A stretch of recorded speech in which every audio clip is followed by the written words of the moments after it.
con tu Buenas. cita. Ay, Hola pues estoy Marcela, muy triste. ¿por qué te rechazaron una solicitud o qué?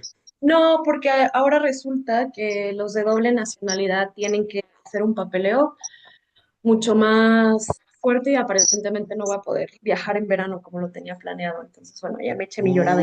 ¿Qué otra nacionalidad tienes? La rusa. Ah, ¿y es por eso que te bloquean o por qué? No, no me bloquean, más bien ahora, como muchos se migraron, y no se dieron de alta en las embajadas, pues ahora para el control es mucho más acotado y en el sistema. Pero como llevamos más de 20 años en México y antes todo era firmar en un cuaderno y así, dicen que no estábamos registrados y no sé qué, entonces es como darnos Era de alta. analógico, era a mano. Ajá, pues sí, y ahora todo es digital, entonces es un proceso algo arduo que vamos a tener que seguir yendo y bueno, eso aplaza comprar los boletos y conforme pasan las fechas, pues es mucho más caro. Entonces, pues ya, sí. Uy, qué mal. Ujú. No, Bueno, unos meses más entonces. sí. Bien, bueno, pues gracias. Ya vamos a empezar, si les parece. Ya está. Laura Marlene va a estar con nosotros solo una media hora, un poquito más. Entonces, bueno, lo que hice fue escoger varios textos que más o menos estuvieran cerca de sus temas. Obviamente no le atiné porque no había cosas tan específicas, pero más o menos busqué algo afín. Entonces les puse varias opciones para que eligieran tres. Una para hoy, otra diferente de su carpeta el martes y el último martes la última. Y la idea es que las dialoguemos, las platiquemos. Entonces podemos empezar el día de hoy con Fátima y luego le daríamos el video que nos mandó Laura Marlene para que ella se duerma, porque allá es la 1 de la mañana. Se conectó ahora por gusto, yo le dije que no se conectara, que le grabamos, pero bueno, ya se conectó y le damos la bienvenida. Y después ya seguimos con Diana y Marcela o Marcela y Diana, ¿vale? Ok. Entonces ya estamos grabando, vamos a darle la palabra, ya puedes compartir tu pantalla, Fátima, si quieres compartir y si no, pues vamos platicando, como Sí, gustes. voy. Es que tengo mis notas aquí, pero no sé cómo hacerlo como presentación pro. Pero bueno, si no, lo leo desde mi teléfono. A ver. Pam, pam, pam. Bueno, el texto que escogió Fátima fue el de la inteligencia como el nuevo DJ, ¿no? Ajá. A ver, bueno, pues la verdad fue un texto bastante interesante para mí. Creo que fue un tema que ya había tenido en cuenta como parte de mi investigación, pero también como consumidora de música en plataformas de streaming. Este fue La IA es el nuevo DJ, inteligencia artificial como curador cultural en streaming, de Rea Beaumont. Y bueno, lo que nos plantea Rea es realmente cuál es el papel que están teniendo el uso de las inteligencias artificiales en plataformas de streaming, pero no solamente desde el consumo musical, sino también desde la producción musical y la creación musical, la distribución. Algo que, bueno, en este momento quizás lo vemos como que todo está vinculado, no hay como tanta esta separación entre el proceso creativo con la distribución como antes existía, porque parece que consumimos la música desde el momento en el que se crea, ya podemos acceder a ella. Y bueno, esto ha modificado completamente la forma en la cual se crea la música y el papel que tienen también los artistas, las disqueras, las productoras, porque antes obviamente existía el consumo musical en físico y bueno, a pesar de que también había una limitante tecnológica, bueno, Rea Beaumont nos plantea justamente, como lo hemos visto en otras clases, cuál es la limitante, pero también eh, lo que está funcionando a partir de la inteligencia artificial, cómo está modificando el ecosistema de la producción musical a partir de esta herramienta. Y bueno, justamente empieza con esta esta pregunta de qué cambia en tu forma de escuchar cuando un sistema decide lo que te muestra, sino que la canción ya no es lo más importante, sino el ambiente de la plataforma más los datos que tiene esta plataforma sobre ti como usuario y el algoritmo. Es muy interesante también cómo Ravi Mond pone en juego este papel de los datos del usuario con el algoritmo y la plataforma, porque yo lo he podido ver a través de diversas plataformas. Es muy diferente el historial que tiene cada una sobre los gustos musicales que tenemos. No sé, si empezamos a usar Spotify, en mi caso, cuando estábamos en preparatoria, pues mi gusto musical era muy diferente comparado a mi gusto musical en YouTube Music, cuando lancé, bueno, cuando me suscribí a Google, que tenía pues 13 años.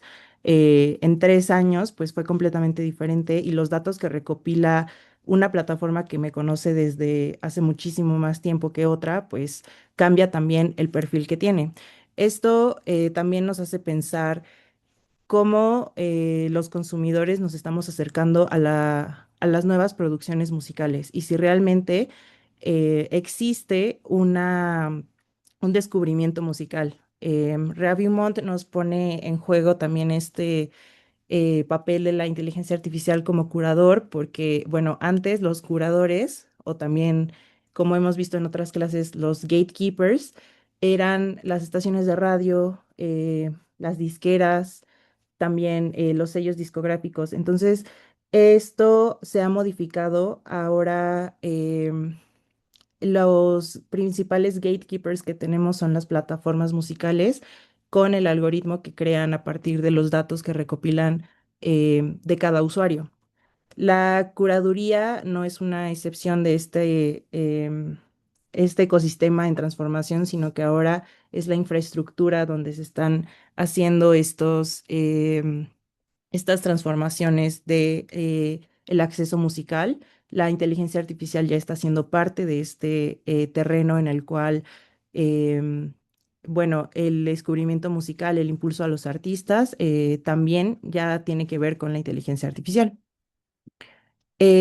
Ok, aquí también se plantea que ya es la inteligencia artificial un curador cultural en plataformas musicales y esto hace que cambien diversas cosas como el descubrimiento musical, lo nuevo llega filtrado, se reduce o se reconfigura tu decisión como oyente, empuja cambios en producción, música para playlist, vuelve frágil la memoria musical y desplaza el poder de curadores humanos hacia las plataformas. De nuevo, muchas plataformas en estos últimos años ya han implementado la inteligencia artificial como una herramienta para que se puedan hacer estas listas de reproducción dentro de su plataforma en lugar de dejar que estas listas sean creadas por seres humanos que estén especializadas por género musical, como era tradicionalmente en la radio, que la radio lo que hacía era, eh, ¿te gusta un género musical? Pues sintoniza esta estación y aquí nosotros nos vamos a encargar de poner música que vaya con tu gusto musical. Pero en este momento lo que está sucediendo es que el gusto musical también ya es muy ambiguo. Ya no podemos hablar únicamente de un género musical que nos guste, sino que al tener tanto acceso a bibliotecas enormes que justo Rea Beaumont dice eh, que si quisiéramos escuchar en 2022, que fue este artículo, si quisiéramos escuchar todo el catálogo que tiene Spotify, necesitaríamos 2 vidas para poder hacerlo. O sea, es imposible, es inconmensurable la producción musical que se alberga digitalmente y dejamos de ser consumidores musicales y más bien somos oyentes.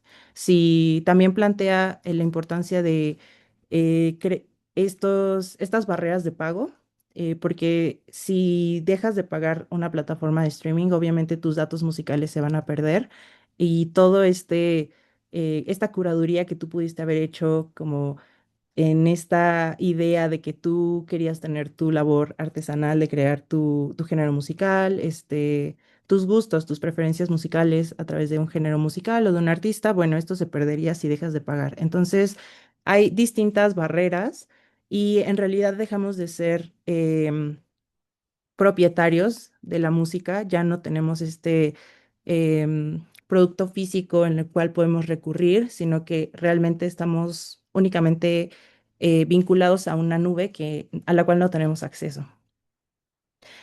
Y bueno. El medio es el ambiente, en vez de qué contenido, se preguntan qué hábitos se producen, qué formas de atención se premian, qué vuelve fácil y qué se vuelve difícil, y quién gana control y quién lo pierde. Em, bueno.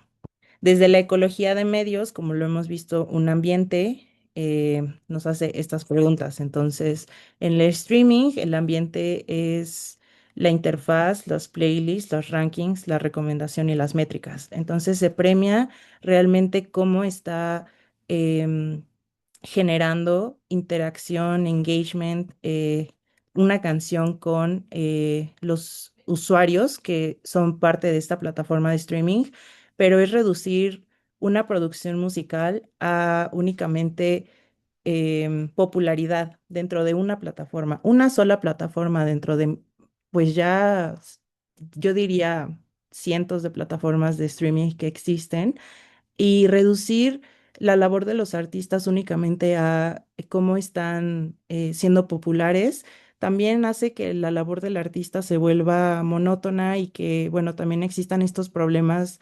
creativos en los cuales, bueno, las disqueras lo que les interesa es, ya no vamos a vender discos, pues ahora tenemos que ser los número uno en las playlists y siempre estar figurando en estas playlists de popularidad y para Que vender los, boletos.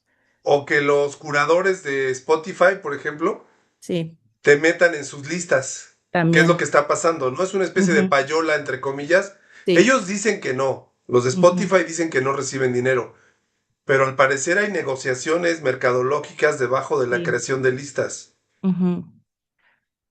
Eh, Esto pues es muy importante también cómo estamos reduciendo la labor creativa y también cómo se está viendo digitalmente una canción que, bueno, obviamente yo creo que muchas hemos visto pues la gráfica de cómo se ve una canción, ¿no? Como gráficamente, con pues diversos efectos, pero también existen estas como fórmulas, digámoslo así, que dictan la popularidad de una canción. Si tiene un ritmo específico, si tiene un puente la canción, de qué trata, qué tan bailable es, qué tan comercial es. Esto obviamente ya existía. Las disqueras obviamente apostaban por un cierto género o cierto artista, pero en este momento, como nos dice Samuel, pues las playlists en las plataformas de streaming también están dictadas por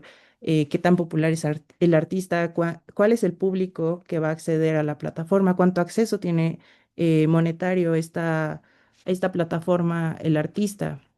Entonces, todo este ambiente ahora se está yendo hacia la parte del streaming musical.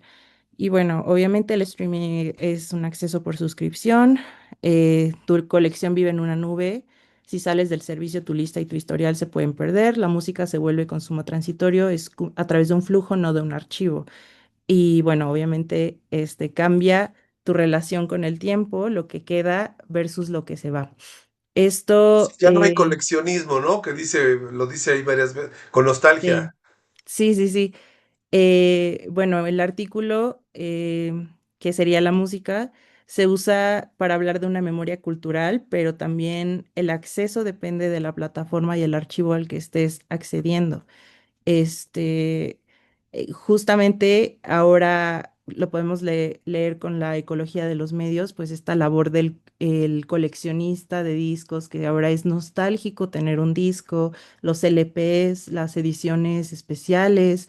Esto antes era pues la herramienta tecnológica, acceder a un archivo de un disco físico y tener esta disposición de poder ponerlo en tu tornamesa o poder ponerlo en un reproductor de CDs y ahora se ha vuelto una labor nostálgica, una labor un tanto como artesanal. Es un clic, ¿no? Ahora es Ujú. interesante, esto es de la ley de los medios, donde dice que el medio anterior se Sí. convierte en una forma de arte respecto al nuevo medio.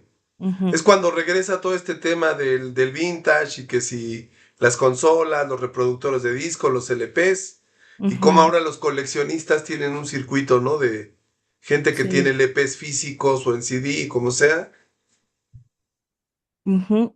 Y bueno, justamente si estamos pensando la inteligencia artificial como el nuevo curador, también tenemos que pensar en quiénes están creando y quiénes están enseñando, o bajo qué perfil o bajo qué esquema se están entrenando estas inteligencias artificiales para ser los nuevos curadores, porque antes obviamente podíamos ponerle una cara a quién era el curador de una estación o de una disquera, pero ahora no sabemos quiénes están detrás, qué es lo que Spotify, Apple Music, Amazon, YouTube, qué están buscando.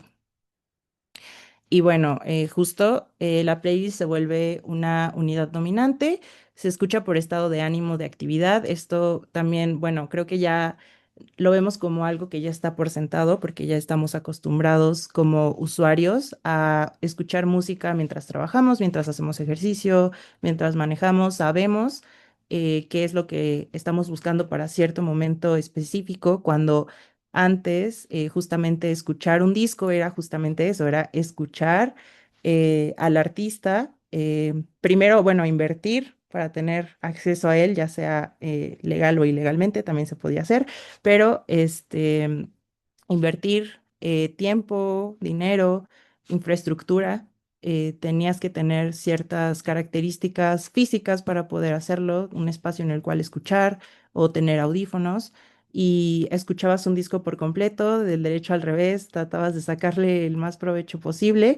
Y ahora únicamente escuchas una canción, dos, si acaso le dedicas una escucha a un disco, pues quizás una semana o cuando te acuerdas que te había gustado un disco, pero ya esta, esta experiencia se vuelve igual, como hemos visto en ecología de medios, ya se vuelve algo em, especializado, una labor que no todas las personas hacen. Y de nuevo sube el skip. Ya, ¿cuánto tiempo le dedicamos a una canción para saber que nos va a gustar? 3 segundos, un segundo, la escuchas desde el inicio. Si no va con tu estado de ánimo también, pues la cambias. Y antes, bueno, esto con la radio era súper complicado, pues era cambiar de estación, pero que no hubiera anuncios, que atinarle a la estación que querías. Y bueno, la curaduría pasa al centro de ordenar, es igual a producir una experiencia.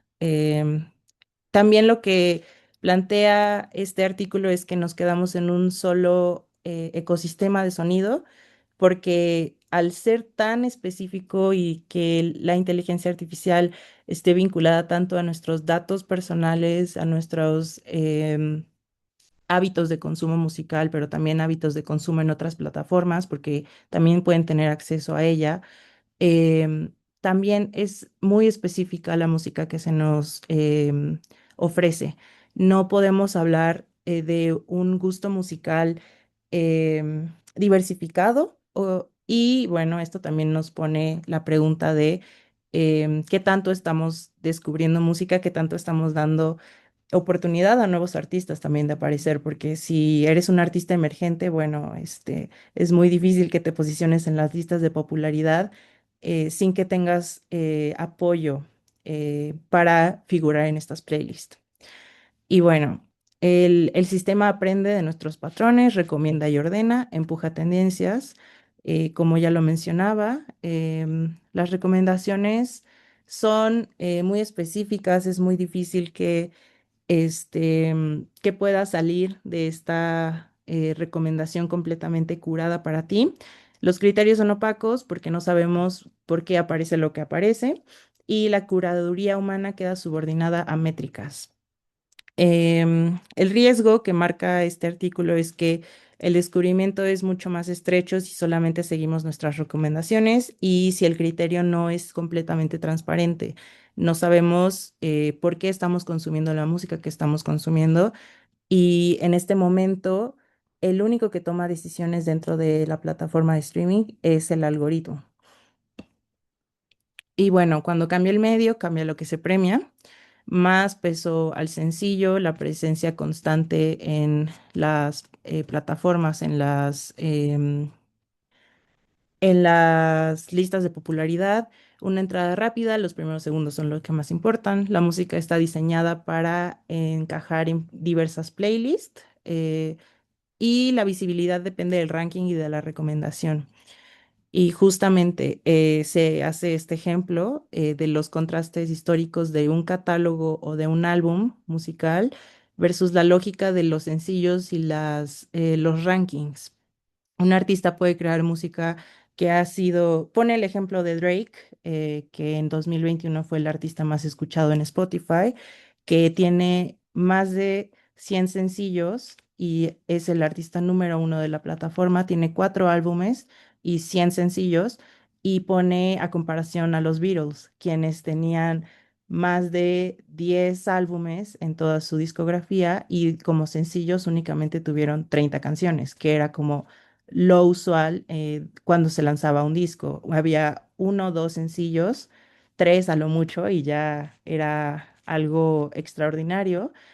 Se reproducían muchísimo en las estaciones de radio, quizás eran las canciones más populares del artista en toda su carrera, pero ahora estamos hablando de artistas que pueden tener muy poca producción discográfica, pero tener muchísima producción y que son muy redituables para las plataformas de streaming. Y bueno, clasificar es igual a volver visible para el sistema.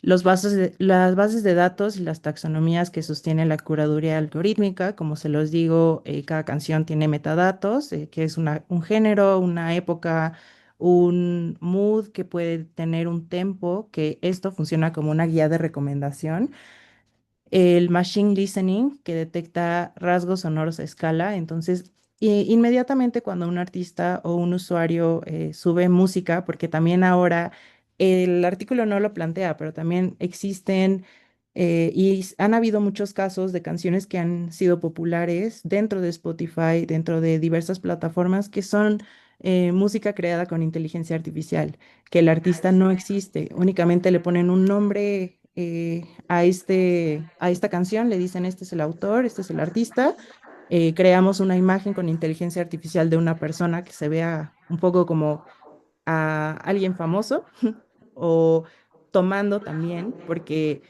obviamente la inteligencia artificial, si le decimos crea una imagen de un artista ficticio, va a tomar rasgos de los artistas que son mucho más populares, que estéticamente se vean como personajes fáciles de reconocer y que nos llamen la atención, obviamente, siguiendo estándares de belleza dictados por la industria. Y podemos decir, crea una canción que nos haga popular en tal plataforma o crea una canción que sea perfecta para manejar. Y la Sí, que crea, usan mucho a Spotify de hacer eso, ¿no? ujú, sí. Sí, y subir perfiles de artistas fantasma que quizás tienen una canción nada más, pero hay alguien que está Que más le quitan recibiendo. a Spotify, no tanto a los artistas, pues, o sea, es Ajá, la misma empresa generando productos sí, disfrazados. exactamente. Y bueno, esto es lo que sucede al definir con etiquetas qué música es la que tiene una mejor circulación, un mejor desempeño dentro de una plataforma. Y bueno, um, los soportes físicos duran sin licencia ni cuentas, el streaming depende de las empresas, acuerdos y formatos, lo que nos decía Samuel también. Pueden haber diversos acuerdos entre una disquera o un artista. El equipo de un artista puede negociar qué tanta visibilidad se tiene en una plataforma y la obsolescencia tecnológica puede borrar acceso y memoria. Sí, eso, cuando yo leí este texto que el año pasado, antepasado, que lo publicamos aquí en la RIC, Sí. dije, claro, cuando yo deje de pagar Spotify van a borrar todas mis listas. Sí, sí, sí, que también había, Toda tu pues memoria mucho, se va a borrar cuando sí, dejes de pagar. Claro, y bueno, también en otros públicos internacionales, bueno, también ha habido mucha controversia, obviamente, con Spotify siendo quien tiene el mayor número de suscriptores. Tiene este monopolio de la plataforma de streaming. Pensamos plataforma de streaming, automáticamente pensamos Spotify. Y esto también se debe a que el usuario está pues cautivo porque ha creado una memoria musical por muchísimo tiempo y el hecho de ser ahora usuario de otra plataforma significa también entrenar a la plataforma a conocer nuestros gustos musicales. También no sabemos cómo funciona el algoritmo de recomendación, entonces es empezar desde cero y quizás en Spotify ya tienes pues playlist que creaste hace muchísimo tiempo de las cuales no te quieres despedir. Em, y bueno. De nuevo, ya este artículo nos conecta con la infraestructura de eh, la inteligencia artificial y el uso de los datos con la cultura y pues el gusto de los usuarios. Quizás se podría también hablar justamente de los incentivos de retención, los acuerdos, los sesgos y qué opciones tiene el usuario o el artista. Pero leyéndolo también yo, que estoy un poco estudiando también un poco esta infraestructura de las plataformas de streaming, pues son datos que no son abiertos al público en general y mucho menos a la academia. Se Eh, podría cruzar perfectamente con economía política, Ujú, esta parte de sí, la media ecology se puede cruzar ahí para hacer una denuncia, para criticar, ¿no? Y hacer ujú, algo. sí. Eh, y también, bueno, se explica el desplazamiento de poder hacia la plataforma. De nuevo, como lo hemos visto en otras materias, en otros semestres, los gatekeepers ahora son los dueños de las plataformas de streaming y ya no ni siquiera podemos decir las personas, sino también los algoritmos. También, bueno, está este pendiente de hablar de quiénes quedan fuera y por qué con este sesgo, cómo se están haciendo estas decisiones para entrenar a las inteligencias artificiales y nos da un marco para analizar playlist como una forma de cultura y cómo los usuarios también estamos siendo parte de este momento histórico en el cual estamos conviviendo todos los días con la inteligencia artificial y quizás no lo hemos visto como algo que esté sucediendo. Decimos, O sea, no nosotros no nos somos. damos cuenta de la... Sí, justo algo que me gustó mucho que vimos en las clases con Samuel de McLuhan es damos por sentado la tecnología que tenemos en este momento. Entonces, quizás pensamos que no usamos inteligencia artificial, pero nuestras plataformas la usan sin por nosotros. decir. Ujú. Sí. Y bueno, de nuevo, no hay como tal una propuesta de qué se puede hacer como un usuario o como un artista emergente. Pero es un texto bastante interesante, a mí me gustó mucho y creo que conecta mucho con mi tema de investigación. Sí, es cortito, a mí también me gustó mucho, por eso lo publicamos, porque me pareció inteligente, es corto, está bien escrito, está padre, qué bueno que lo escogiste. Y bueno, la idea de estos textos es justamente que veamos cómo los ecologistas de ahorita están aplicando las ideas de la ecología mediática para casos, ¿no? Diversos casos. Muy bien, Fátima, excelente, muchas gracias. Bueno, vamos a poner rápido, voy a poner el video de Laura Marlene que nos mandó. Dura 15 minutos. No sé si Sí. quieras comentar algo, Laura Marlene. Bueno, nada más, creo que se va a exponer el artículo el primero. Igual hay otro que me interesó de comunicación organizacional, pero creo que eso ya a su debido tiempo. Lo Oye, ponemos la próxima semana. Ahorita escuchamos si quieres el primero, pero si quieres dar tus impresiones antes de ver lo que mandaste. ya en el mismo video digo ahí como mis impresiones. Ok. Todo. Una disculpa, pero es que ya es un poquito noche, entonces estoy muy cansada, pero Sí, no te les preocupes. mando un besito y se quedan con mi exposición, ¿vale? Muchas Seguiré gracias. viendo las suyas ya en la videograbación que me comparte, ¿vale? Les mando un besito. Perfecto. Hasta luego. Vamos a verlo. Déjenme. Se los comparto.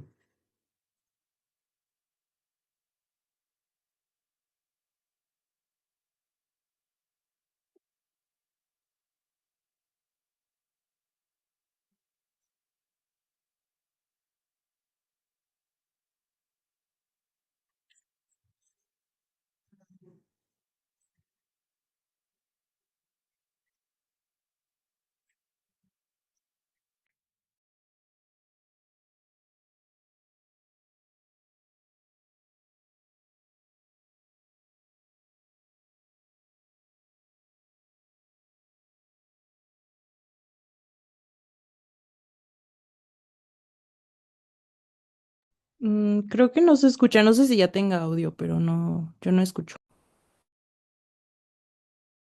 Creo que no se escucha. ¿Escuchas nada, Fátima? No, no, no se escucha. Yo Mira, tampoco. pues estoy compartiendo sonido y video aquí en la opción de Zoom. Ajá. A ver, déjame ver si a lo mejor es un tema con mi audio. A lo mejor no está saliendo la señal de audio. Altavoces. Ah, si no, también lo compartí en el grupo. A ver, vamos a ver. Voy a volver a repetirlo. Cambié la opción de audio. Vamos a ver. Ok. Lo dejo un minuto y me dicen si se oyó.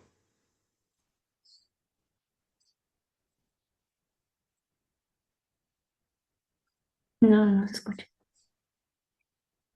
¿Se oye? Ujú. No, todavía Qué, no.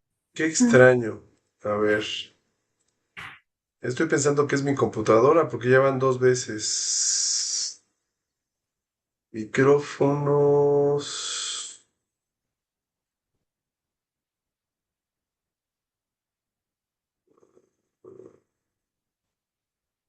A ver, vamos a ver. Voy a intentar una vez más.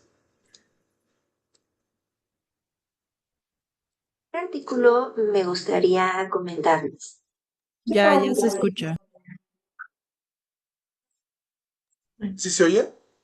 sí, sí, escucha. Ok, entonces voy a regresarlo para que escuchen el principio. Solo fue un minuto. Buenas noches. Ahí va.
Creo que, bueno, no sé si alguien lo está viendo. Es que creo que ya no compartiste, Samuel.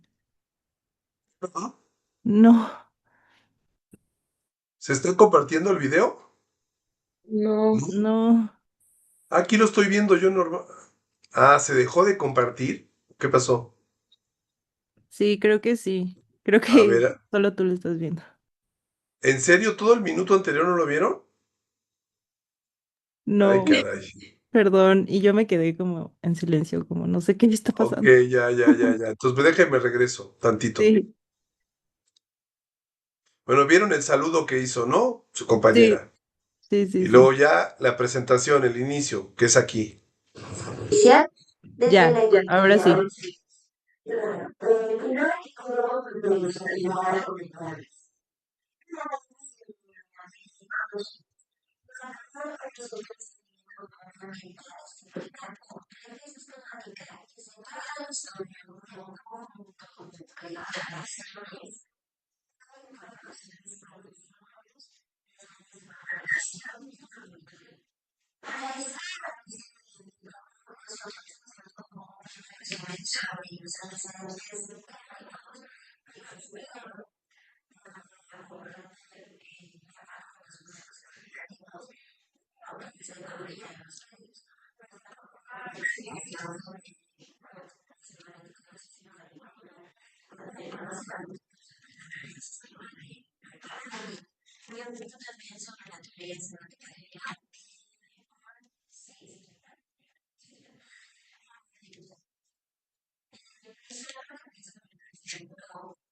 Samuel, pienso que tal vez sea mejor como que cada quien lo vea desde su celular o algo así porque no se escucha nada. O sea, tampoco se escucha en este formato. ¿Ok? No, otra vez se perdió. Está bueno. ¿Quién sabe? Yo creo que es la red que está chafeando. Ya cambié 3 veces aquí del audio, de la salida de audio del Zoom. No había tenido problema en otras. Justo a esta hora es cuando he tenido problemas. En otros horarios hemos hecho Zoom si no ha habido problema, pero bueno.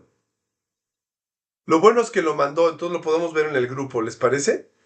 Ahí en WhatsApp, y si no, yo lo subí a YouTube de todas formas si alguien lo quiere ver. Entonces, si les parece, podemos entonces pasar con quién, Marcela o Diana, quién gusta.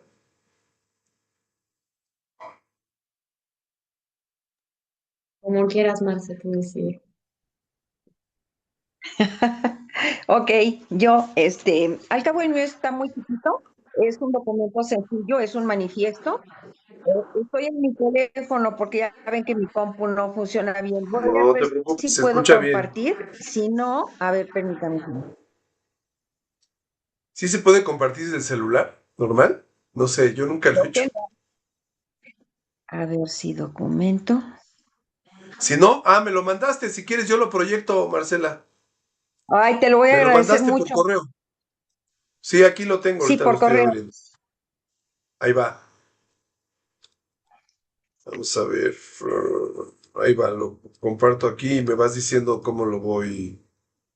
¿Ahí se ve? ¿Sí lo ven? Sí, sí se ve. Perfecto. Bueno, vamos a empezar, Marcela. Tú me dices, yo le voy cambiando. Ok.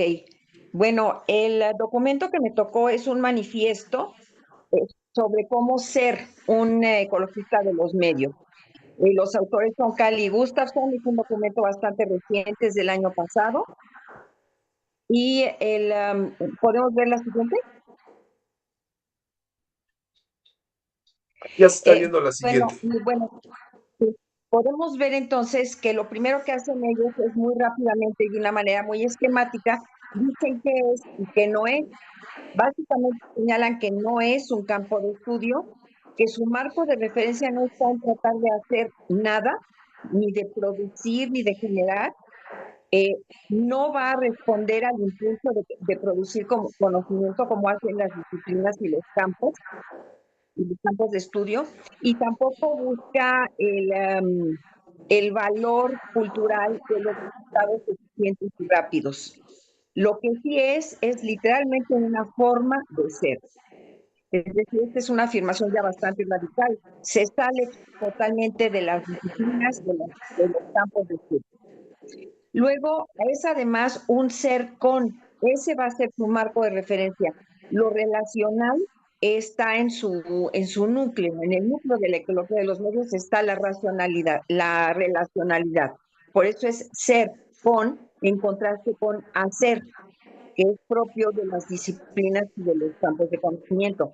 Es además una versión personalista de la realidad y busca no generar productos, no generar nada de ese tipo de producciones estandarizadas que se esperan de los campos de conocimiento, sino comprender los procesos. Eso es básicamente una rápida descripción de qué son. Luego en la siguiente, Eh, Siguiente. bueno, parte el documento en tres partes. En la primera va a hablar de lo que es una sensibilidad, una como cualidad para percibir, que es al mismo tiempo una filosofía y una guía para el ecologista de los medios. En el centro va a estar siempre la persona humana. Yo me desconcerté un poco cuando vi el documento porque dije, bueno, persona y humana como que se me hacían redundantes, pero sospecho que por ahí tienen la intención más adelante de decir que hay otras personas aparte de las humanas. Entonces, bueno, ahí está, persona humana, lo dejé completo. Y es en relación con la persona que se van a abordar las cuestiones de comunicación, del entorno, de la cultura, de la tecnología y de los medios. Siempre el centro va a ser la persona. Muy bien. En la siguiente podemos ver qué no es esta sensibilidad y qué sí es. Para empezar, aunque está centrado en la persona, no es un individualismo burdo, como podría ser el de otras corrientes de ciencias más cuanti en ciencias sociales. No es egocéntrico. ¿Y qué implica esto? Bueno, que no asume que las personas tienen el control y la autonomía frente al mundo, que lo tienen o que aspiran a tenerlo, ambas posibilidades. Y tampoco es una postura egoísta en el sentido de anteponer intereses de grupo, incluso epistemológicos y ontológicos. No quiere anteponer intereses específicos al conocimiento y más que el conocimiento, ellos tienen la palabra comprensión. ¿Qué cosa sí es? Es básicamente una filosofía relacional que trata de personas interconectadas con otras personas y con otros medios. Respeta la dignidad, tiene una visión expansiva del entorno, vaya, no tiene filtros, o al menos postula que no los tiene, y tiene un fundamento moral. Esto deriva de lo anterior. Si uno está inmerso en un entorno, es prácticamente imposible que no adopte una investigación, un estudio o una exploración sin una postura moral implícita o explícita. Luego viene en la siguiente, Extensiones, ya está. por ejemplo, sí, aborda muchísimos temas. Recordemos este círculo en el cual está la persona y todos estos otros temas. Y un poco para enfatizar que a pesar de que es personalista, no es como centrada en un ego, aborda también las extensiones de las personas que son aportadas por los medios. Ya recordemos que uno de los fundamentos desde McLuhan acerca de es que estos son extensiones de la persona, extensiones de sus sentidos y que van a conformar un entorno y una mentalidad en la persona que está inmersa en ese entorno. Y a manera de contraste, señala que el postestructuralismo y el nuevo materialismo suelen, ahora sí que incurrir en su clásica tendencia de omitir a la persona en favor de un transpersonal. En la siguiente, en la, ok. Otro concepto que es central para el desarrollo de esta sensibilidad es el concepto del artista. Y aquí los autores se van directamente a la definición que da McLuhan. Y es muy interesante porque se sabe que se define el artista como alguien que genera en el marco de las bellas artes. Y no, es un hombre de cualquier ámbito, científico o humanista, esto es muy bueno, que comprende las implicaciones de sus acciones y del nuevo conocimiento que está generando en su momento histórico. No es un hombre de conciencia integral. Es decir, puede ser un hombre de ciencia y tener aún así su sensibilidad propia de un ecologista mediático. En la siguiente, ¿verdad? No, sí, de acuerdo. Ok. Esta sensibilidad, bueno, ¿cómo se cultiva?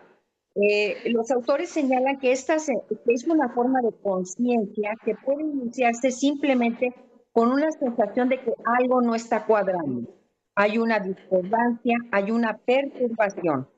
Y si como esas puede conducir a la toma de una conciencia ya plena de lo que realmente está sucediendo en su entorno, influido por los medios, conformado por los medios. En la siguiente, también, otro concepto esencial, aparte de este que ya mencionamos, es el de la observación. La observación tiene dos cualidades fundamentales: es exploratoria y es cándida. ¿Qué quiere decir con que es cándida? Que es libre de ideas preconcebidas, las está dejando, las está soltando, y a futuro tampoco tiene expectativas, rutas ni objetivos. Y está tratando de quedarse sin filtros. ¿Qué busca en esa observación exploratoria y abierta? Busca las relaciones entre los elementos, cómo se están relacionando, y es además contemplativa y vivencial. Este aspecto de vivencial, experiencial, también es un concepto muy, muy importante para el ecologista de medios. Se aparta de la formalidad de la academia, de la formalidad de las teorías. En la siguiente, bueno, esta es la segunda parte.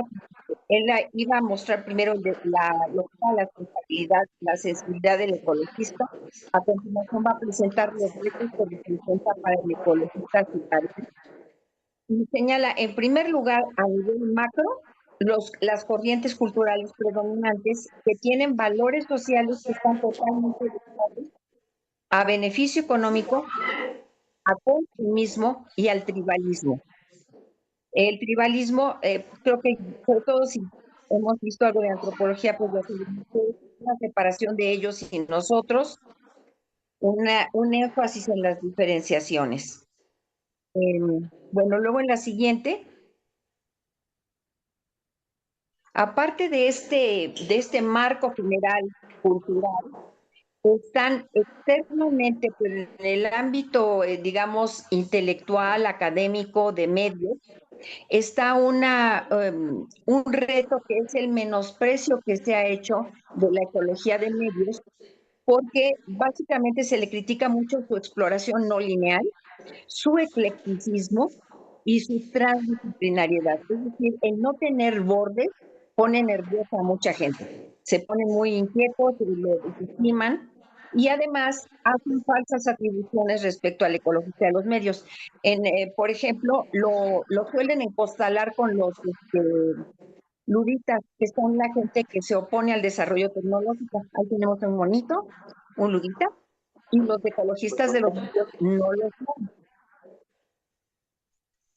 Luego viene la siguiente.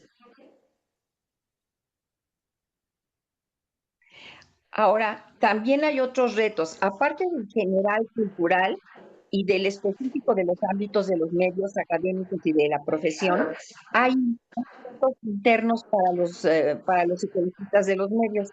Y estos retos internos son básicamente que de repente le da por ahí a dos o tres convertirse en divas o en gurús, y eso mella mucho la colaboración paritaria, que es esencial en la ecología de medios.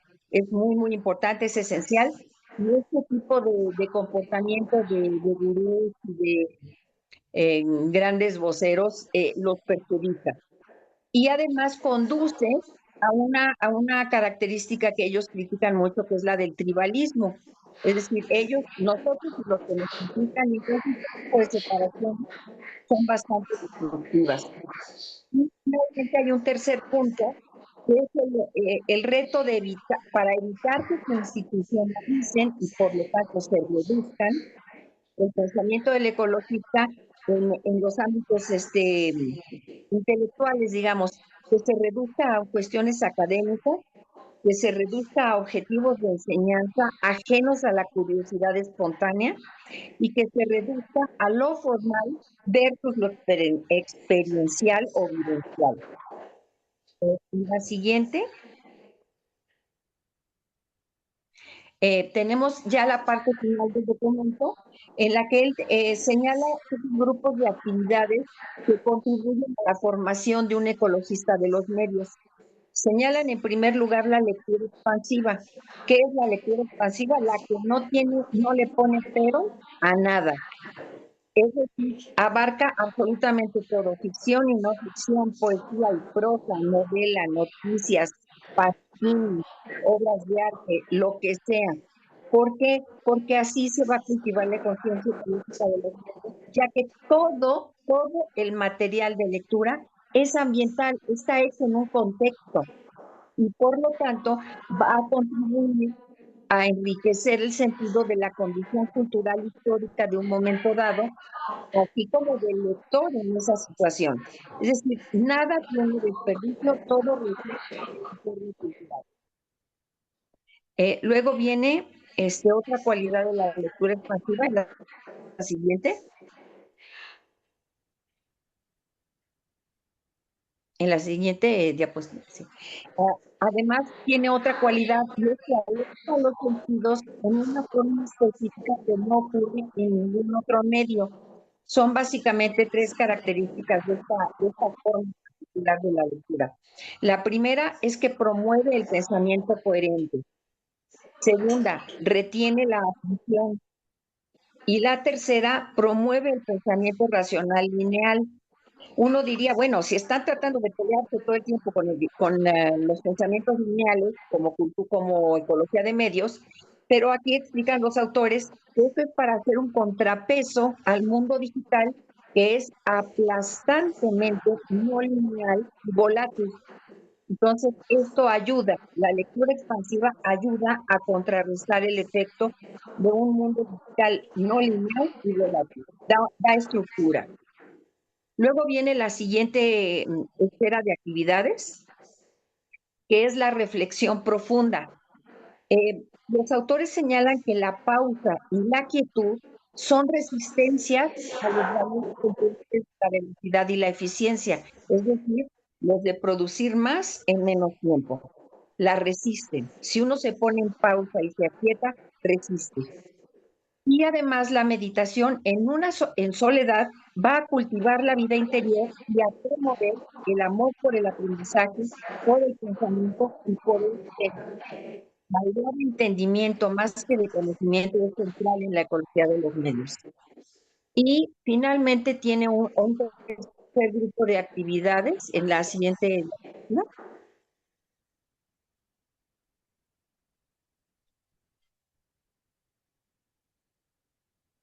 Que es el de las relaciones. De hecho, ellos dicen que es la última, pero no la menos importante, sino la más. Las relaciones son esenciales en toda la visión del ecologista de medios y son relaciones de colaboración. Para ello se requiere de una escucha atenta, porque la información fluye de todas partes. Vaya, la idea es que el ecologista de medios sea como una parabólica, vaya, que reciba de todo y sin filtros. Al mismo tiempo, esta sensibilidad que se ha cultivado y una intencionalidad para que haya diálogos fructíferos.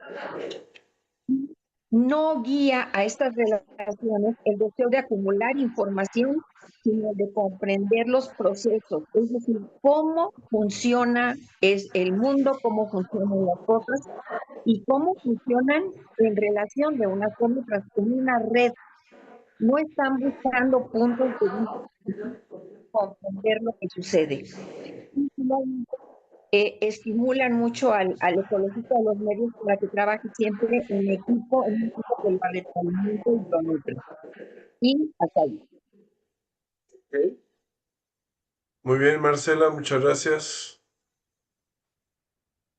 Pues a ver qué ideas de su cita, igual que la lectura que nos expuso Fátima de la inteligencia artificial como curador. En este caso, ¿qué comentarios podrían hacer Diana, Fátima? ¿Qué les viene a la mente? Es como si describiera a McLuhan, ¿no? Marcela, como que está describiendo a McLuhan su estilo de trabajo, su manera de pensar, aunque claro, es un texto del 2025, pero como que tiene ese espíritu, ¿no? Un poco. Bueno, tiene ese espíritu, pero está bastante más mesurado. Es decir, habla muy claramente de más En los textos de McLuhan todavía se siente mucho el anti. Es decir, me estoy resistiendo a las corrientes positivistas y neopositivistas, al funcionalismo. Se entiende por qué era en el momento que uno está fundando algo es importante que quede establecido cuál es la aportación específica y la visión específica. Aquí ya no tienen ese problema tan grande y no tienen inconveniente traer al mismo McLuhan para decir que incluso en el ámbito científico es posible y deseable tener esta sensibilidad holística que se da cuenta de cuando algo está siendo disruptivo, algo no está checando, algo no está siendo coherente y tomar conciencia de ello de una manera muy completa. En ese sentido, creo que se está mucho de moda, y esta defensa que hace ante sus retos, es increíble que en pleno siglo XXI todavía lo quieran intercalar con por ejemplo, las antitecnologías, los buditas. Y me pareció interesante. No, no es lo mío. Yo soy más bien de otro estilo, pero me gustó más, me pareció más conciliador y me pareció más útil porque, porque ya no está hablando de oposiciones, está hablando de puntos de vista diferentes, de abordajes diferentes, pero no a costa de negar uno u otro, que era algo más radical, aunque comprensible en los inicios de la Media Ecology.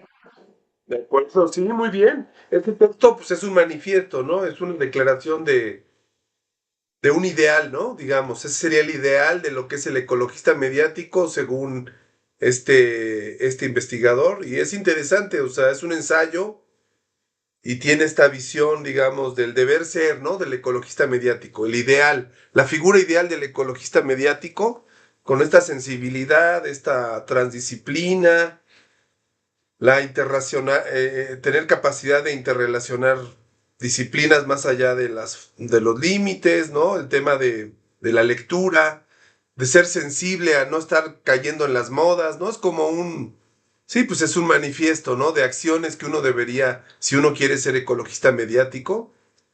Y lo expusiste con mucha claridad, creo que fue bastante claro la manera en que lo sintetizaste, Marcela. No sé si Fátima o Diana tengan algún comentario o pregunta. Y bueno, aquí se ve pues la aplicación en algo reciente de las ideas de esta área, ¿no? De esta tradición de pensamiento. Muy bien. Bueno, entonces vamos a pasar, si quieren, a la última exposición, que sería la de Diana, que Diana escogió un texto que también publicamos en la RIC, que se llama Los dioses como formas de medios. Este es interesante porque es una manera interesante de ver a los dioses de la mitología y de la literatura antigua como medios. Sí, fue una pasada de lances. Adelante, te Se leía escuchamos. hermoso, pero lo tuve que leer como 4 veces. Y bueno, a ver, bueno, se titula Los dioses como formas de medios, notas sobre implicaciones ecológicas de los medios de la mitología griega, por un autor que trabaja en el Departamento de Comunicación de la Universidad de Colorado y, bueno, en Milwaukee. Ahora sí, antes de empezar justo con los apartados y la introducción misma del texto, me gustaría plantear una pregunta que creo que se va desarrollando a lo largo del texto. Y la pregunta inicial de Liz es justo como, ¿qué es un medio? ¿No? Para empezar. Y bueno, dado que las compañeras ya lo expusieron, este autor parte de la idea fundamental de que la ecología de los medios no es justo como solo un canal de transmisión de información, sino que implica todo el entorno que configura las experiencias. Es decir, un medio no solo va a comunicar los contenidos, sino producir formas de percepción, que es lo que hemos estado repitiendo todas las clases. Y es desde esta perspectiva que la oralidad no es únicamente hablar, sino una forma de organizar la memoria, y a esto creo que también encontré mucha resonancia con la memoria colectiva que hablo en mi tesis. ¿no? La escritura no solo es registrar información, sino transformar el tiempo y también la autoridad, ¿no? ¿Quién está tomando esa palabra a la hora de escribir? Y los medios electrónicos no solo van a distribuir esos mensajes, sino reorganizar la presencia. El autor da entonces un paso mucho más radical, en mi opinión, y que creo que es del 2021, ¿no? Este texto. Ah, no, fue una ponencia que dio vía Zoom el 11 de junio del 2021 y ya después fue traducida por Rodrigo Caltán. Sí, se publicó Este, en portugués. Fue primero en portugués en Brasil y luego nosotros acá lo tradujimos al español. ok. No, sí, súper interesante.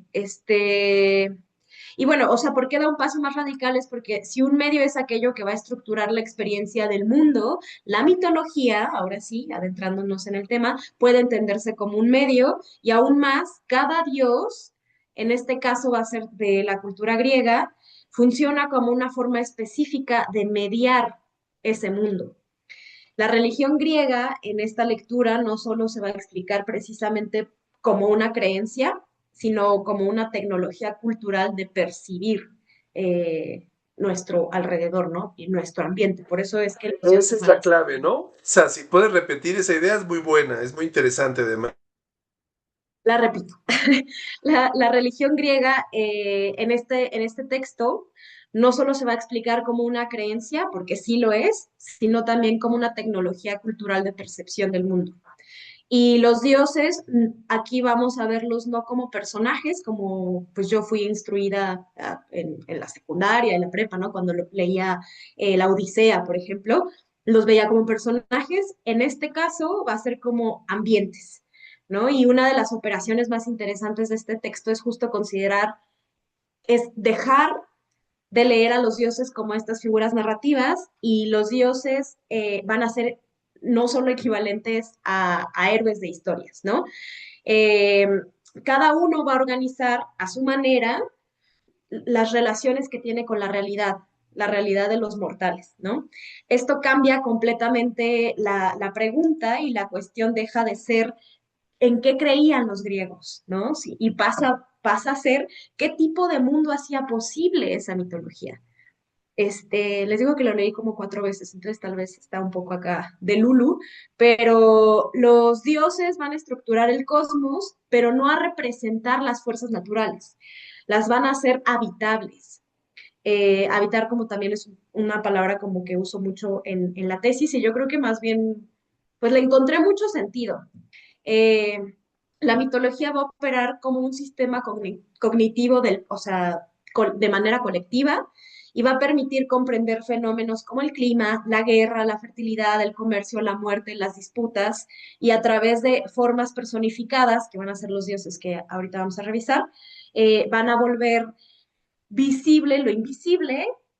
Y bueno, para resumir, los dioses son entonces medios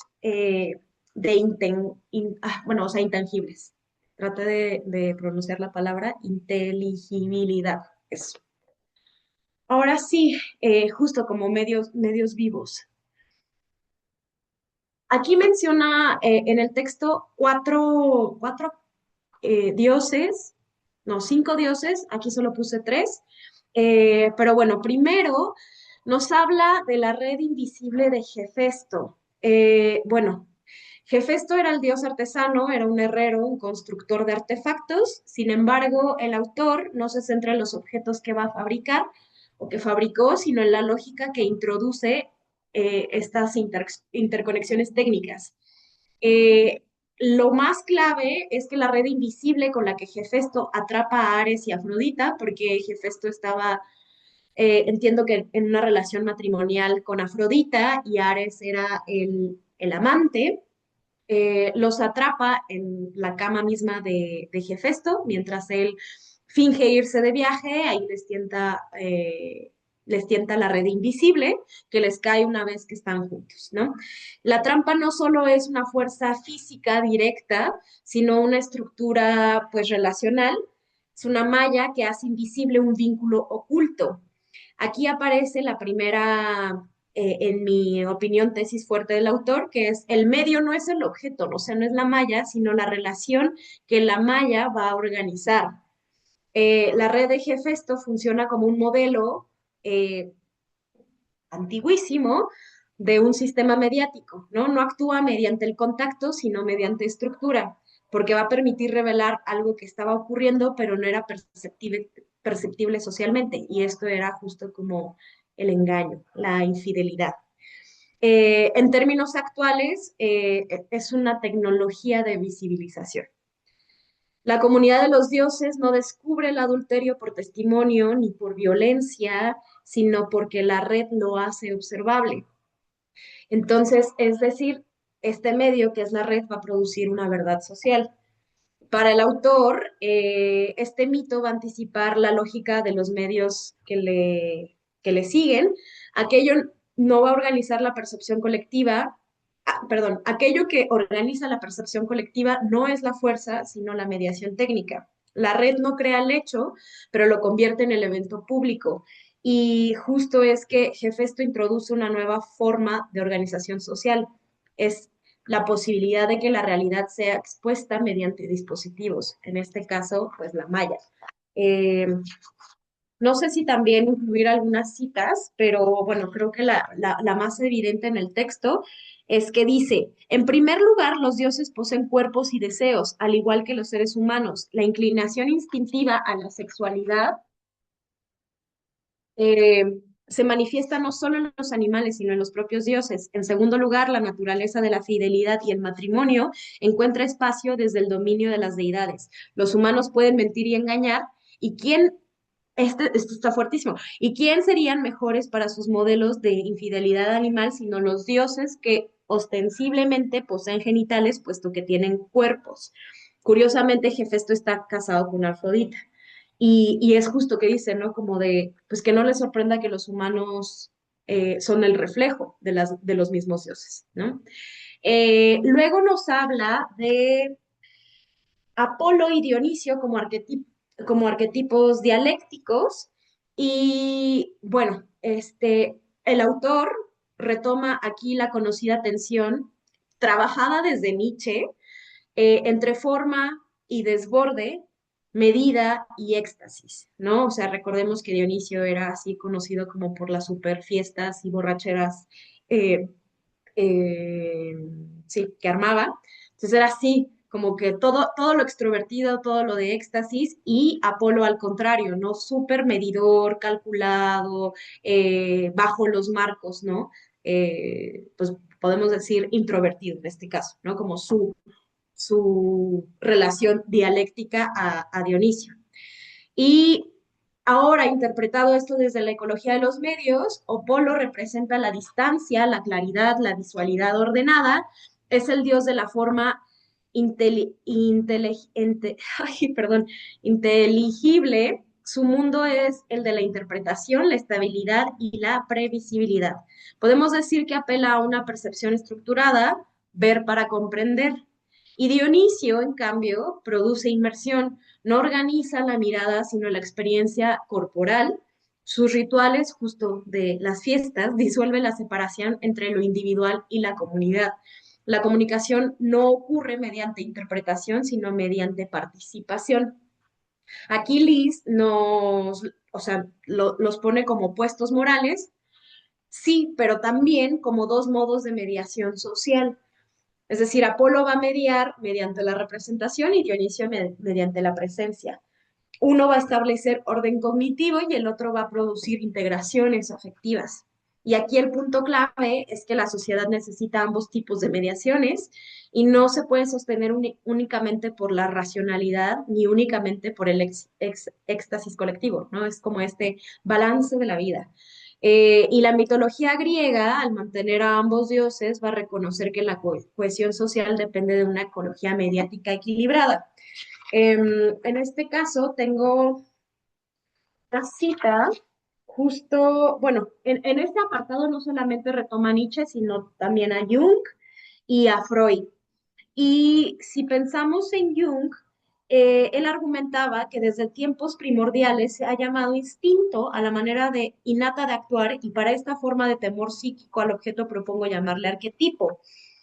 Llega a escribir que el estado apolíneo, tal como lo concibió Nietzsche, es por consiguiente recogimiento en sí mismo, es decir, introversión. Y el estado dionisiaco, en cambio, la embriaguez psíquica indica a su juicio el desencadenamiento de un torrente de libido que se desgasta en las cosas. Aquí no lo incluye en la presentación, pero después nos cuenta sobre la Orestíada de Esquilo y el desarrollo de la justicia moderna. En este tercer apartado, quizás es el más importante, y porque Liz analiza la trilogía de la Orestíada de Esquilo como un relato sobre la transformación de los sistemas de mediación de la violencia, y en la historia, pues justo es una matanza tras otra, tras otra, tras otra, ¿no? De venganzas. Entonces, Orestes es hijo de Agamenón y Climinestra, y para conseguir los buenos vientos para su viaje a Troya, el rey Agamenón sacrifica a su hija, Efigenia.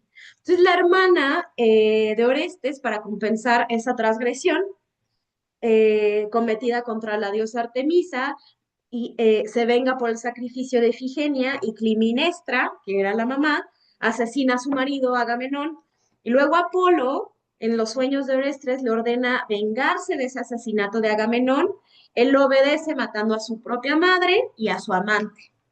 Y entonces eso va a provocar, estos son unos personajes o unos medios bastante importantes en la historia porque la ira de las furias, que era por lo que entiendo como pues un grupo de mujeres que se vengan y las deudas van contadas en sangre.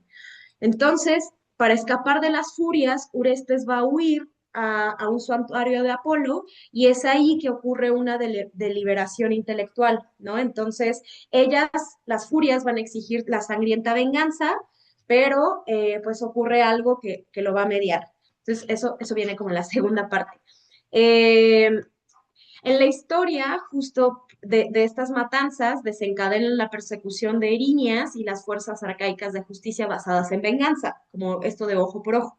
Y la cadena de violencia parece interminable. La solución aparece cuando Atenea incluye un tribunal por primera vez en la historia de Grecia y la justicia deja de ser personal y pasa a ser pública, ¿no? Porque es mediante votos que se decide si se va a seguir castigando o no o si son como libres de todo pecado. Y aquí Liz, es decir, el autor identifica un cambio mediático fundamental. La justicia deja de ser inmediata y se vuelve institucional. Antes el conflicto se resolvía mediante represalias directas y ahora introduce el procedimiento que es un procedimiento que es deliberación, testimonio y juicio. El tribunal es el medio, la verdad ya no va a depender del honor ni de la sangre, sino de una estructura comunicativa regulada. La palabra va a sustituir al acto violento. Lo que el mito narra es simplemente un cambio legal sí, y además una intervención de una forma de mediación social que permite contener la violencia, llámese proceso judicial. Pues, ¿qué dirían de nosotros ahora, no? Los griegos. Desde la perspectiva ecológica, la justicia moderna nace cuando la sociedad crea un medio que sustituye la reacción directa por una instancia simbólica. Y es acá que incluyo la cita 2. Y dice, en una votación empapada bajo el juicio de Atenea, que emite el voto decisivo, Orestes es absuelto de culpa por el asesinato de su madre, ya que lo hizo con justa causa. Además, Atenea presenta a las furias un nuevo ámbito sagrado de existencia, así como una especie de embajada de la ciudad de Atenas. Eh, y bueno, justo ese es como el inicio de la justicia moderna. Ahora, finalmente nos habla del mito de Cadmo y lo vamos a desentrañar. Cadmo fue el fundador de Tebas, que era la ciudad del ganado. Cadmo introduce el alfabeto en Grecia y para Liz este episodio no debemos de leerlo solo como el origen de la escritura, sino como toda una transformación de lo que es la memoria conjunta, de un colectivo, de una comunidad, de un grupo social. La escritura va a permitirnos estabilizar la información más allá de la presencia humana y la memoria va a dejar de depender del cuerpo y va a pasar a depender de un sistema simbólico externo. Pero el mito también muestra sus consecuencias al sembrar los dientes de dragón, que ahorita, bueno, tal vez no es tan importante mencionarlos, pero justo los dientes de dragón, el dragón era otra, como la hija de una diosa, y al sembrar los dientes de ese dragón van a nacer guerreros que inmediatamente luchan entre sí. Entonces, la escritura va a crear un orden administrativo, pero también un conflicto social. La alfabetización va a conducir a una transformación cultural agresiva, ¿no? Es decir, como alfabetizar es violento en sí mismo. Y aquí hay una cita de McLuhan que escribió en 1970 que dice, nuestros dientes son un orden que amenaza al caótico mundo exterior. Y la verdad es que me pareció tan acertado porque justo, ¿no? O sea, como que creo que las letras del alfabeto son, o sea, como una extensión extremadamente agresiva del cuerpo y los dientes los podemos como comparar con un pergamino o un papel y van a permitirnos organizar o sea, como de la fuerza a distancia, o sea, como todo el concepto, como todo lo que creemos y nuestras percepciones del mundo.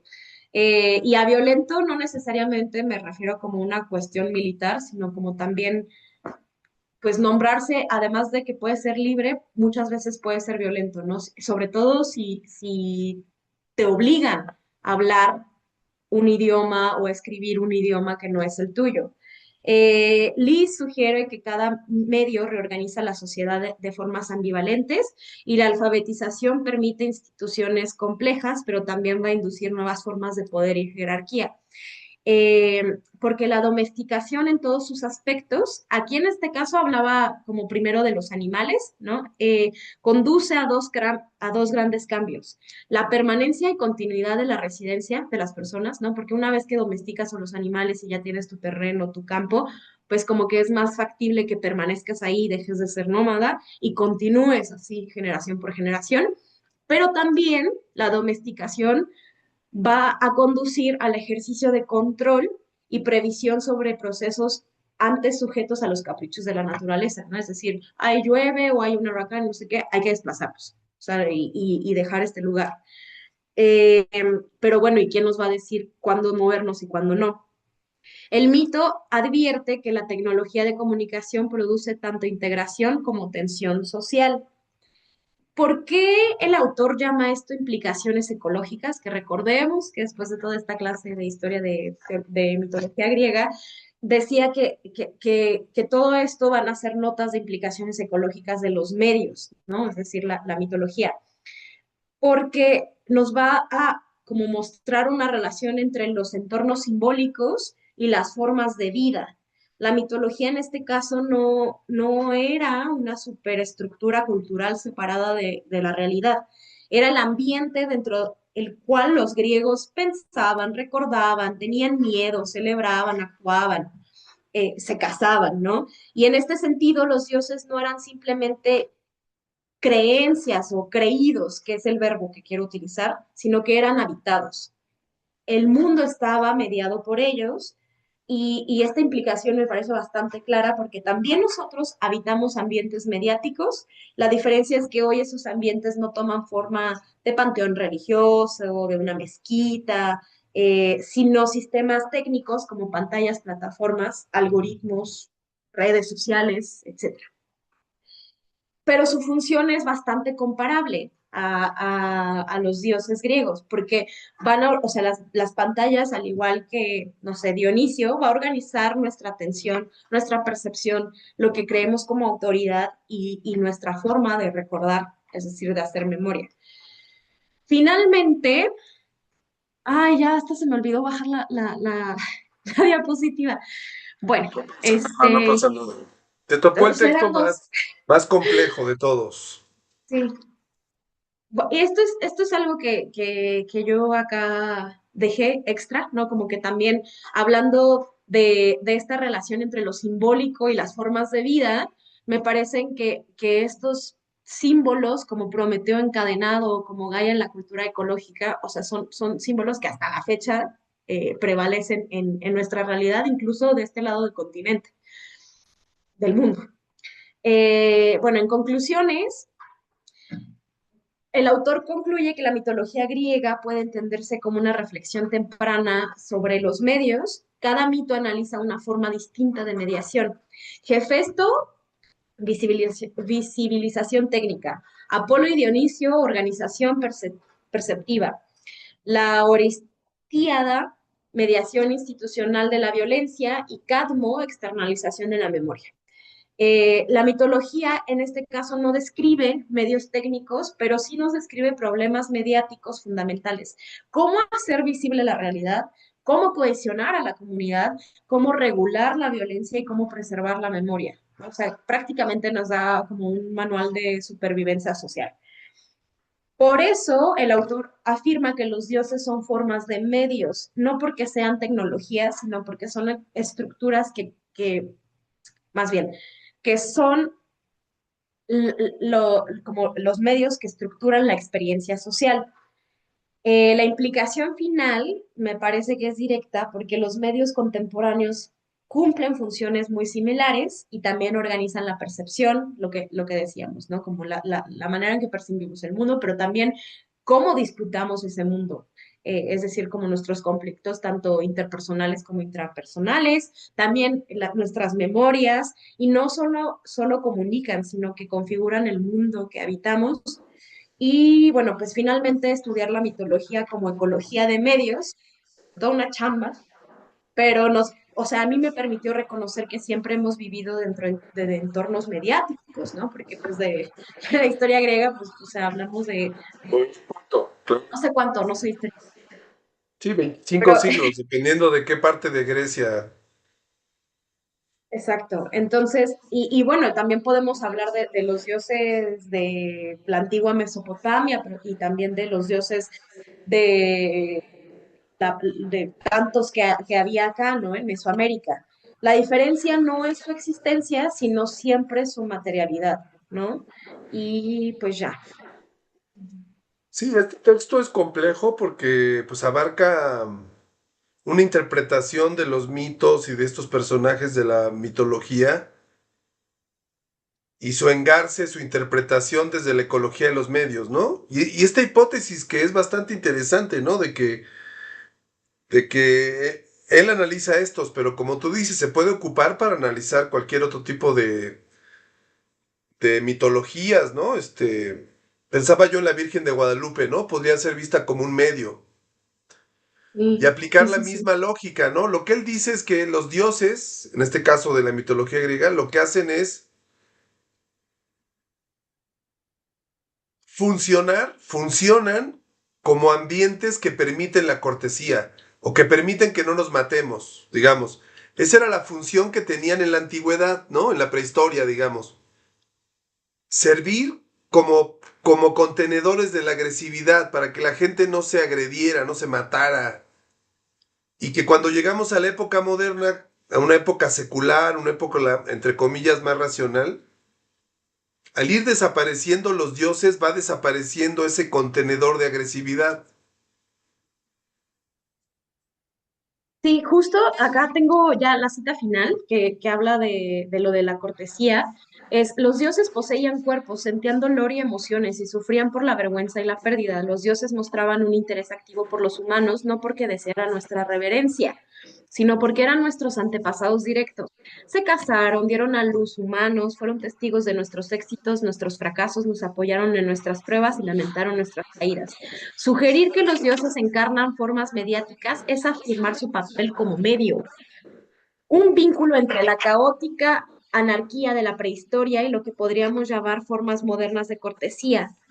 Taca, taca, ta. Así que podemos acudir a los dioses no en busca de la solución de los problemas modernos, ¿no? Acá, no en cuestión de religiosidad o de creencias, o de ser adscrita a X o Y, sino de poder encontrar un medio de negociación que pueda alivianar nuestra agresividad, nuestra lujuria instintiva en nuestros Exactamente. métodos probaron que funcionaron para los antiguos antepasados hace muchos milenios, quién sabe ahora. Una función como ambiente, ¿no? Cuando están en la cultura, se vuelven un ambiente en el que vivimos los seres humanos y funcionan como un puente para evitar estas formas de violencia extrema en todos los niveles, ¿no? Es una hipótesis interesante, digo, esta hipótesis planteada a gente que se dedica a otras áreas puede resultarles un poco extraña, quizá, ¿no? Algunas formas de pensamiento, pero pues entendiendo cómo piensa la ecología de los medios, creo que este texto es un buen ejemplo de cómo se aplica la ecología de los medios para desarrollar ideas novedosas, entre comillas, ¿no? O provocadoras, si le queremos llamar. ¿Qué opinan Fátima y Marcela para cerrar de esta idea de los dioses como formas de medios? Pues a mí me pareció una lectura compleja, o sea, me costó trabajo como seguirla, entonces no sé cómo Diana lo logró. Y Felicidades. viéndolo 4 veces. Sí, es Sí, compleja. pero súper interesante, la verdad. O sea, creo que justamente como rescatar el pensamiento de, bueno, esta metodología un poco, no, no es una metodología, es lo Sí, que es ya una hemos visto. metodología de alguna manera, como lo dijo Marcela, hay un método ahí implícito que es el de la Ujú, sonda, ¿no? La ujú, sonda es tomar una idea y explorarla, ¿no? Llevarla a su límite. Y es lo que hace un poco este autor Liz, ¿no? En este texto. Toma esta idea de que si el Dios fuera un medio, ¿cómo lo podemos analizar, no? ujú. ¿Qué ambiente genera cada Dios? Cada Dios genera un ambiente distinto. Cuando nos Sí, quitan los dioses, ese ambiente cambia. sí, me parece muy interesante y creo que justo es como algo que también Diana podría como explorar un poco en su tesis, como un poco así, llevarlo al límite. Estaría súper interesante, la verdad. Sí, muchas gracias. Marcela, ¿algún comentario para cerrar? Pues no, yo creo que, bueno, coincido bastante con lo que dice Fátima. Eh, yo creo que es una visión muy novedosa, no se me hubiera ocurrido. A mí me gusta la mitología griega. Todas las mitologías me llaman la atención, pero bueno, de la que hay mucha más información es de la griega. Y me parece una idea que lo deja a uno pensando. Hay casos que se ven muy claros y hay otros que como que sí están un poco más forzados, pero de todas maneras son muy sugerentes, son muy como detonadores de ideas y de reflexiones. De acuerdo. Yo le dije otro texto a Diana, no sé si lo vaya a seleccionar, sobre la suástica nazi como medio. Una profesora judía que vive en Israel es ecologista mediática y tomó el caso de la suástica en algunas universidades de Estados Unidos, que la han usado últimamente en algunos lugares, para analizar qué significa la suástica como medio en las marchas de la derecha en Estados Unidos, ¿no? Interesante. Bueno, pues muchas gracias. Qué bueno que pudimos dialogar los textos. Échenle un ojito a lo que nos mandó, que no pudimos ver, a lo de Laura Marlene. Y bueno, ya terminamos con esto la primera exposición. Escojan el que gusten para la siguiente. Nos avisan ahí nada más en el WhatsApp para echarle un ojo. Y pues nos vemos el próximo martes. Si no tienen algo más, pregunta, duda, ¿todo claro? Sí, todo bien. Venga, pues que descansen, que tengan buena semana. Ya todas entregaron, bueno, a excepción de Diana, que no está en eso, lo de Conacid, ¿verdad? Todo ya está. Porque tenemos el consejo este jueves, ¿no, Marcela? Sí, sí, creo que a las 2 de la tarde. Sí, por Zoom. Venga, pues muchas Sí. gracias. Bueno,